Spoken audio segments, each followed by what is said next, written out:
اللہ تبارک و تعالی سے مدد مانگنے کا سب سے زیادہ بہتر، سب سے زیادہ مؤثر طریقہ یہ ہے کہ آدمی براہ راست اللہ سے مانگے، نماز حاجت پڑھے۔ حدیث میں رسول کریم صلی اللہ علیہ وسلم نے فرمایا جب تمہیں کوئی بھی حاجت پیش آئے، کوئی بھی ضرورت پیش آئے، کوئی مشکل پیش آ جائے اور اللہ تبارک و تعالیٰ کے حضور اس کو پیش کرنا ہو تو 2 رکعتیں پڑھو اس نیت سے۔ نماز حاجت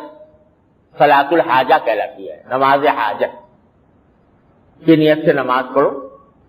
اور نماز پڑھ کر پھر اللہ تعالیٰ سے مانگو۔ اس کے کچھ الفاظ بھی حدیث میں آئے ہیں، وہ یاد کر لیے جائیں تو بہت اچھا ہے۔ لا الہ الا اللہ العلی العظیم، لا الہ الا اللہ الحلیم الکریم، لا الہ الا اللہ رب العرش العظیم، اللہم انی اسألک موجبات رحمتک وعزائم مغفرتک ومنجیات امرک والسلامۃ من کل اثم والغنیمۃ من کل بر والفوز بالجنہ والنجاۃ من النار۔ یہ مناجات مقبول میں بھی لکھی ہوئی دعا ہے اور مصنون دعاؤں کی کتابوں میں بھی لکھی ہوتی ہے، یہ یاد کر لو تو اچھا ہے۔ لیکن اگر بالفرض یاد نہ بھی ہو، لا الہ الا اللہ العلی العظیم تو کہہ لو گے نا، لا الہ الا اللہ العلی العظیم کہہ کر اور اللہ تبارک و تعالیٰ کے حضور اپنی وہ حاجت پیش کرو، یا اللہ یہ مجھے حاجت پیش آ گئی، اپنے فضل و کرم سے مجھے یہ عطا فرما۔ یہ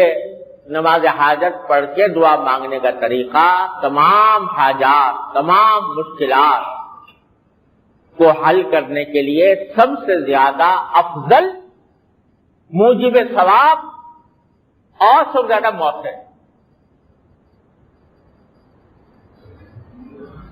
یہ رسول کریم صلی اللہ علیہ وسلم کی سنت ہے، آپ نے یہ تلقین فرمائی۔ میں اس لیے عرض کر رہا ہوں کہ آج کل ہمارے ماحول میں جب کوئی حاجت پیش آتی ہے یا کوئی مشکل پیش آتی ہے تو لوگ تعویذ گنڈے کے فکر میں ضرور پڑتے کہ کوئی تعویذ بتا دو یا دے دو اس کام کے لیے، تو وہ تعویذ کی فکر زیادہ ہوتی ہے اور اللہ تعالیٰ کی طرف رجوع کر کے نماز حاجت پڑھ کر دعا کرنے کو کچھ سمجھتے ہی۔ حالانکہ جو حضور اقدس صلی اللہ علیہ وسلم سے طریقہ ثابت ہے وہ یہ ہے کہ 2 رکعت پڑھو، اللہ تبارک و تعالیٰ کی بارگاہ میں دعا کرو، یہ سب سے زیادہ مؤثر طریقہ ہے۔ اس میں ثواب بھی ہے، اس میں اللہ تعالیٰ کی طرف رجوع کرنے کا فائدہ بھی ہے اور ساتھ ساتھ مؤثر بھی سب سے زیادہ ہے۔ تعویذ گنڈے ہر چیز سے زیادہ مؤثر ہے، لیکن ہمارے معاشرے میں تعویذ گنڈے کو سب سے زیادہ مؤثر سمجھ لیا گیا اور لوگوں میں یہ بات بیٹھ گئی کہ بھائی ہر چیز کے لیے کوئی نہ کوئی تعویذ ہونا چاہیے، ہر چیز کے لیے تعویذ ہونی چاہیے، کوئی فلاں چیز کا تعویذ دے دو، فلاں چیز کا تعویذ دے دو، فلاں چیز کا تعویذ دے دو۔ تو خوب سمجھ لیجئے کہ ساری زندگی نبی کریم صلی اللہ علیہ وسلم نے ایک تعویذ نہیں دیا کسی، حضور اقدس صلی اللہ علیہ وسلم نے ساری زندگی کبھی کسی کو ایک تعویذ نہیں دیا۔ البتہ جو لوگ زبان سے خود نہیں پڑھ سکتے آیتیں یا دعائیں، تو ان کے لیے صحابہ کرام نے یہ کیا، بھائی زبان سے اس کو یاد نہیں رہے گا کہ یہ پڑھے اپنے اوپر دم کرے، لاؤ اس کو لکھ کے دے دیں تو یہ باندھ لے، کہیں بازو پہ باندھ لے، کہیں گلے میں ڈال لے۔ یہ بات صحابہ سے منقول ہے، لہذا وہ ناجائز نہیں۔ قرآنی آیات کا تعویذ اگر کوئی آدمی گلے میں ڈال لے ناجائز نہیں ہے، لیکن یہ بھی سمجھ لیں کہ وہی تعویذ جائز ہے جس میں یا تو قرآن کریم کی آیات ہو یا اس میں کوئی دعا ہو، ذکر ہو، معنی اس کے سمجھ میں آتے ہو۔ ایسے تعویذ جن کے اوپر کوئی ایسی بات لکھی ہوئی ہو جس کا مطلب ہی سمجھ میں نہیں آتا، وہ حرام ہے، ایسا تعویذ وہ ناجائز ہے۔ اگر اس میں کوئی ایسی عبارت لکھی ہوئی ہے، ایسی بات لکھی ہوئی ہے جس کا مطلب ہی سمجھ میں نہیں آ رہا، تو ایسا تعویذ استعمال کرنا ناجائز۔ بعض تعویذ ایسے ہوتے ہیں جس میں غیر اللہ سے مدد مانگی جاتی ہے،